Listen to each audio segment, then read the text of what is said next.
मैं अभी खड़ा हूँ कर्णप्रयाग रेल लाइन के पहले रेलवे ब्रिज पे, जो चंद्रभागा नदी पर बना हुआ है, 314 मीटर जिसकी लंबाई है, उस पर खड़ा हूँ। और ये सामने देख सकते हैं, ये देहरादून ऋषिकेश का जो ओवर ब्रिज है जो बना हुआ है, इसके नीचे से ट्रेन आएगी योग नगरी ऋषिकेश से, और इधर जाएगी सामने पहाड़ों में कर्णप्रयाग के लिए।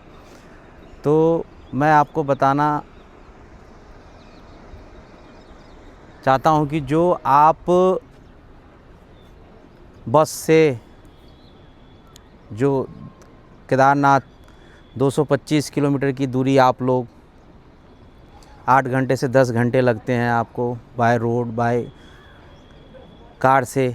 अगर आप ट्रेन से सफ़र करेंगे तो ट्रेन से आप 1.5 से 2 घंटे में रुद्रप्रयाग पहुंच जाएंगे। वहां से आपको जो गढ़वाल की लोकल गाड़ियां हैं, आपको टैक्सी हो गई, बसें हो गई, वहाँ से मिल जाएगा। वहाँ से आपका रुद्रप्रयाग से सिर्फ 70 किलोमीटर की दूरी जो 2-2.5 घंटे में आप सोनप्रयाग तक कवर कर लेंगे।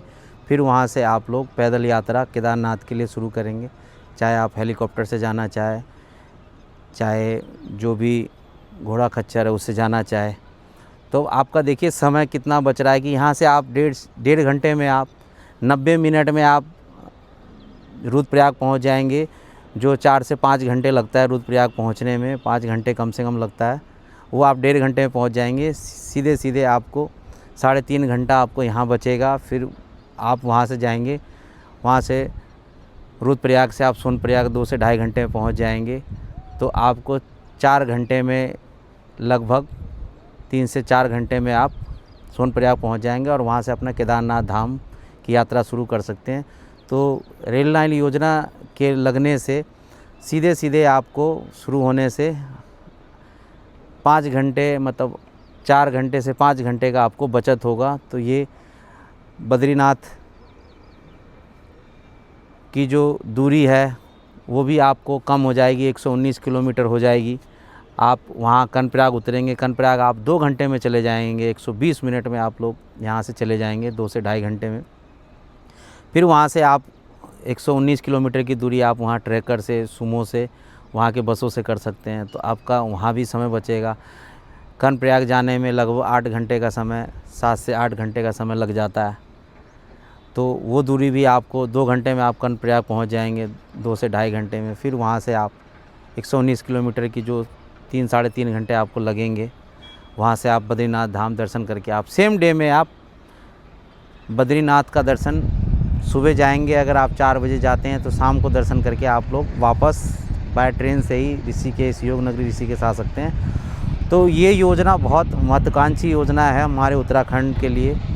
इस योजना से बनने से हमारा जो बद्रीनाथ और केदारनाथ का जो टूरिज़्म है बड़ी तेज़ी से बढ़ेगा।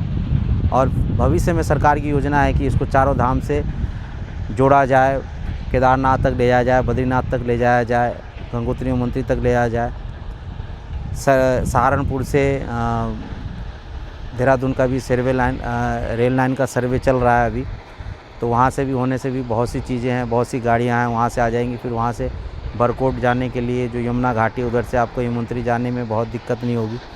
तो ये 4 धाम यात्रा के लिए बहुत महत्वपूर्ण है। और ये रेल लाइन योजना है, और यहाँ से आप ये ट्रैक बिछने के बाद सीधा चालू हो जाएगा, ट्रेनों का संचालन शुरू हो जाएगा। तो यहाँ से कर्णप्रयाग, रुद्रप्रयाग बहुत ईजी गोइंग आप लोग पहुँच सकेंगे।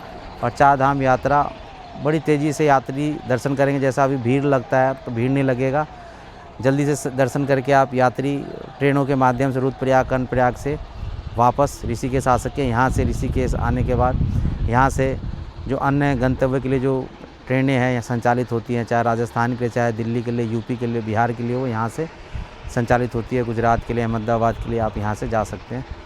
तो इस यात्रा पड़ाव में, जो मेरी रेलवे स्टेशन यात्रा पड़ाव में, ये बड़ी महत्वपूर्ण जानकारी यहाँ पे कर्णप्रयाग रेल यान योजना में जो हमने आपसे शेयर करा है, इसमें ज़रूर फीडबैक दें कमेंट बॉक्स में।